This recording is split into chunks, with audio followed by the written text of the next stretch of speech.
A strong dollar and a lousy economy is giving Walmart's stock price its biggest drop in more than 17 years. Take a look. Shares right now falling after the world's largest retailer warned that sales for the year, they just ain't budging. They're coming in flat. We've been talking about this anemic economy, right? And earnings, they may tumble as much as 12% next year.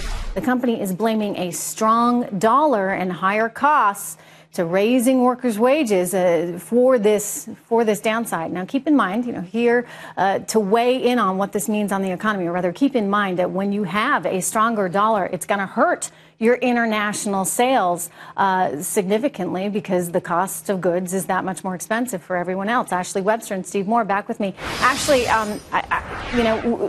this is interesting here because this is a company that you think of primarily as domestic, a real barometer for the overall U.S. economy, but it's got an international play, and that's what it's feeling. It has a huge international play, Trish. Some 6,200 retail units around the world. About 90% of them, by the way, don't even operate under the name Walmart. But to make no mistake, it all comes back to that company based in Arkansas. And so when we have a strong dollar, that foreign exchange hit can be significant. In fact, I was just looking at some back numbers on Walmart before this latest report. It says that the strong dollar earlier this year shaved 4 cents off of its earnings, off of its EPS, and the sales growth slid from 4.5% down to 0.6%, all because the U.S. dollar is so strong. And when you convert it back after you've made those sales overseas, it really takes a bite out of the bottom line. Yeah, the other thing going on here is, let's not forget, Steve Moore, Walmart came out a while ago and said it was going to up wages. And it seemed to be doing this perhaps in response to the political pressure that Walmart needed to pay more. There's been all this talk of a legislated minimum wage. They were responding perhaps to that. They said they were going to raise wages, and now they're going to feel the pain on the other end with earnings.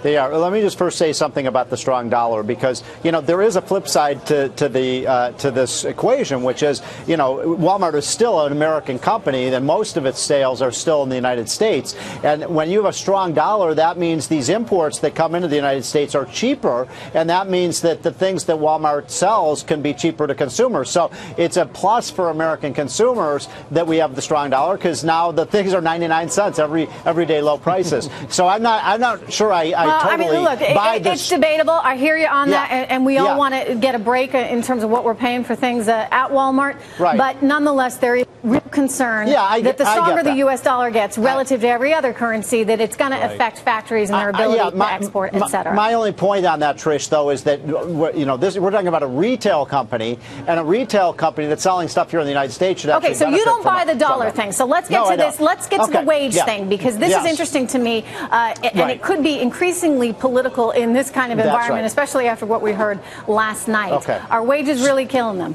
Okay, so here's the story. I mean, it was a very good PR move by Walmart when they, about 6 months ago, announced that they were going to raise all their wages way above the minimum wage. The problem is their cost structure has been really hit hard by that, and now they're not seeing the kind of profits they have. And here's the kind of the whole problem with raising wages when you're not seeing an increase in productivity is if you raise your wages and your costs, your profits go down and you can't expand. And that's really been the problem, is that their profits margins have really shrunk as a result, not just of the higher wages, but that's been a big part of it. Yeah, no, most definitely. Steve and Ashley, thank you so much. We're going to continue watching here.